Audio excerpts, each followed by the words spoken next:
Hello students. तो हमारी institute ICSI ने हमें दिवाली से पहले ही प्री दिवाली गिफ्ट दे दिया है और बहुत सारे ऐसे टॉपिक्स या फिर आप बोल सकते हैं कुछ चैप्टर्स जो इंस्टीट्यूट ने क्या कर दिया है आपके सिलेबस से ही डिलीट कर दिया है।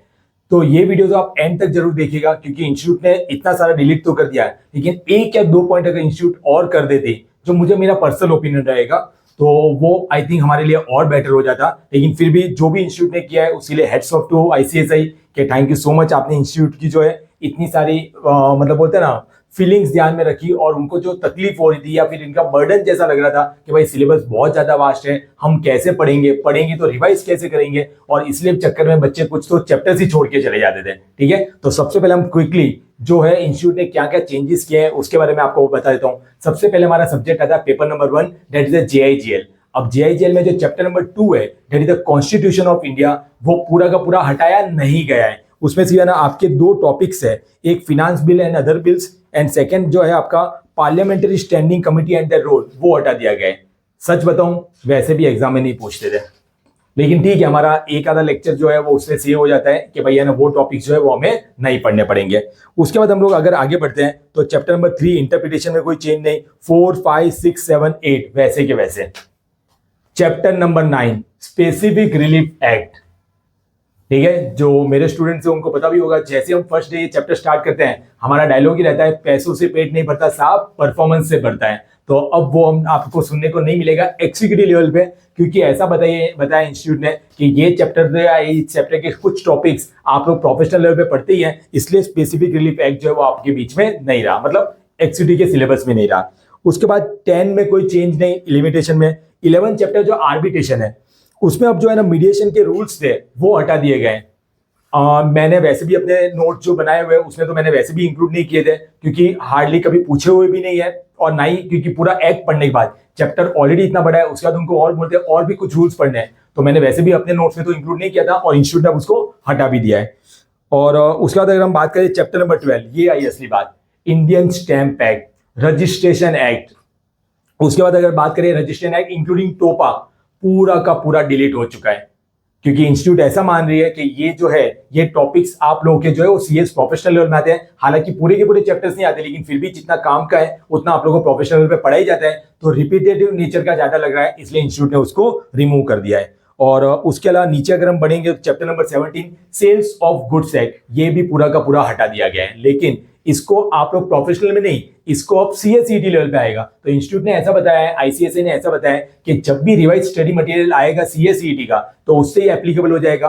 अब मुझे नहीं लगता कि अपकमिंग नवंबर एग्जाम के लिए एप्लीकेबल हो जाएगा, क्योंकि इंस्टीट्यूट जो पिछले 2 सालों से आई थिंक कर रही है वो हर साल में अप्रैल और मई में जो है, अप्रैल या मई में जो है वो नया रिवाइज मटेरियल ला रही है। अब देखना ये रहेगा कि सीएसईटी का रिवाइज मटेरियल नवंबर एग्जाम से पहले आता है, और जो भी सीएसईटी के भी स्टूडेंट्स हैं अगर नवंबर एग्जाम से पहले भी आ गया तो पूरा सेल्स ऑफ गुड्स एक्ट आपको बैच में करवा दिया जाएगा, so don't worry.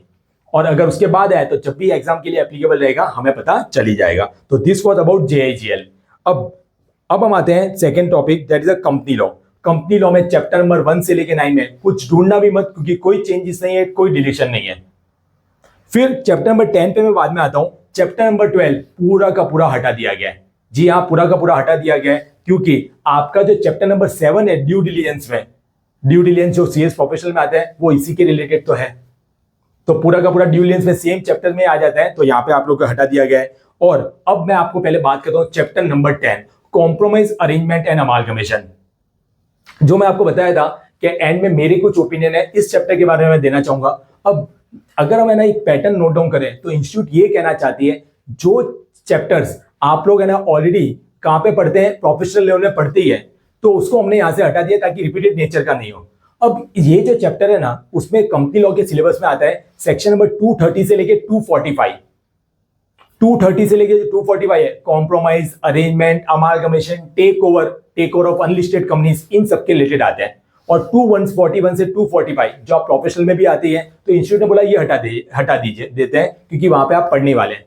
Welcoming step था, जो भी कम हो अच्छी बात है, लेकिन अगर इंस्टीट्यूट ये बोल रही है कि रिपीटेड नेचर का इसलिए हम हटा रहे हैं, तो सेक्शन 230 से 240 पूरा का पूरा हमारा सब्जेक्ट है कॉर्पोरेट रिसर्चिंग प्रोफेशनल में, और वहां पे उसको स्टार्ट करने से पहले भी ऐसा नहीं कि फर्स्ट चैप्टर में पहले टॉपिक सेक्शन 230 आ जाता है, वहां पे पहले उसका बेस क्लियर किया जाता है और उसके बाद उसका वेटेज भी है वहां पे इतना कि सेक्शन 230 से लेके 240 पूरा का पूरा हम एक एक करके पढ़ते हैं। टेक ओवर वाले में टेक ओवर के सेक्शन आते हैं, मर्जर अमालगमेशन वाले में वहां के सेक्शन आते हैं।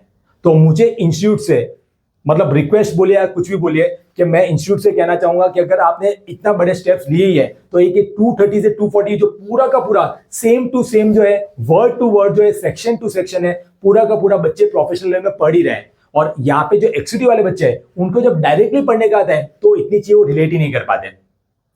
और ये बात को मैंने ऑलरेडी जो काउंसिल मेंबर्स भी है जो उनसे भी मैंने बात की थी, उनसे भी मेरी फोन पे भी वापस बात हुई, तो उन्होंने भी मुझे बताया कि ठीक है जो मीटिंग होगी उसमें बात रख दी जाएगी। तो अगर आप एज ए स्टूडेंट भी अगर आप लोग चाहते हैं कि ये टॉपिक प्रोफेशनल में जब आते हैं, क्योंकि एक्सक्यूटिव वाले उसको बोलते हैं ना, ऐसा नहीं पढ़ेंगे समझ भी आ जाएगा, लेकिन कहीं ना कहीं हमें भी पता है एंड में बच्चा वो चैप्टर ही छोड़ के चला जाता है। और जब इंस्टीट्यूट ने बोले कि सेम चीजों को हम लोग निकाल रहे हैं तो उसको क्यों यहाँ पे रखा है, तो वो सेम टू सेम आने वाले हैं। और ऐसा अगर इंस्टीट्यूट को लगा हम सिलेबस कम करने के लिए बोल रहे हैं तो हम तो बोल ही रहे हैं अगर कुछ ऐड करना तो ऐड कर दीजिए एटलीस्ट उसके बदले में। लेकिन ये मेरे हिसाब से ये मेरा पर्सनल ओपिनियन है, ओपिनियन डिफर भी कर सकता है, तो ये मेरा पर्सनल ओपिनियन है वैसा। और बाकी स्टूडेंट्स आपको क्या लगता है आप जरूर कमेंट में बताइएगा। उसके अलावा हम कंपनी लॉ में आगे बढ़ते हैं। तो बाद में जो पार्ट 2 है उसमें सीएसआर जो है ना, सीएसआर के कुछ कंसेप्ट्स को चैप्टर पहले उड़ा दिया है, चैप्टर नहीं रहा और उसके कुछ टॉपिक्स को उन्होंने बोला है हम जो एनुअल रिपोर्ट चैप्टर नंबर 18 है उसमें लेके आएंगे। अभी इंस्टीट्यूट का रिवाइज मटेरियल या कुछ भी उनकी तरफ से आएगा तो हमें आइडिया लग जाएगा। अभी इंस्टीट्यूट ने क्या किया, जो ऑलरेडी मॉड्यूल है उसमें उन्होंने वो रेड मार्क से कट कर दिया है कि ये टॉपिक नहीं रहेंगे, तो बाद में और अंदर से कंटेंट आएगा तो हमें और क्लैरिटी मिल जाएगी। ये था कंपनी लॉ। फिर हम लोग आते हैं economic law, economic, commercial and intellectual property law. अब जैसे ग्रुप 1 वाले बच्चों को इतना प्री दिवाली गिफ्ट मिल गया, आईसीएसआई को लगा ग्रुप 2 वालों को कुछ तो मिलना चाहिए, तो ग्रुप 2 वाले ने ऑफ कोर्स एक्सपेक्ट किया होगा टैक्स में कुछ कम हो जाए या सिक्योरिटी लॉ में कुछ कम हो जाए। लेकिन इंस्टीट्यूट ने जो है सीएमएसएल यानी कि सिक्योरिटी लॉ और टैक्स लॉ उसमें कोई भी चेंजेस या बदलाव नहीं है। जहां तक बात करते हैं इकोनॉमिक लॉ की, उसमें chapter number 4 ECB external commercial borrowing जो है वो पूरा का पूरा चैप्टर जो है वो ओमिट कर दिया गया है, क्योंकि वो सेम टू सेम चैप्टर आपका प्रोफेशनल में कॉर्पोरेट फाइनेंस सब्जेक्ट में आता है। ऑन द अदर एंड आपका जो 2 चैप्टर और हो गए, एफईओ फ्यूगिटिव इकोनॉमिक ऑफेंडर और बेनामी एक्ट, ये दोनों जो चैप्टर है वो आप लोगों को पूरा वहां से डिलीट कर दिया है और बोला गया उसका कुछ बेसिक रहेगा, इंट्रोडक्शन जैसा रहेगा, वो मनी लॉन्ड्रिंग में ऐड कर देंगे। तो आप लोग जो दिसंबर वाले बच्चे ऑफ कोर्स उन्होंने ये चैप्टर्स पढ़ भी लिए होंगे, ईसीबी अब आपको रिवाइज करने की रिक्वायरमेंट नहीं है। बेनामी और एफईओ अगर आपने पढ़ा हो तो एक बार मेरे हिसाब से एग्जाम के लिए एक बार आप रिवाइज करके चले जाएगा ऊपर ऊपर से भले, क्योंकि क्या पता कहीं पे आउटसाइड चांस है कहीं पे कोई क्वेश्चन ना आ जाए।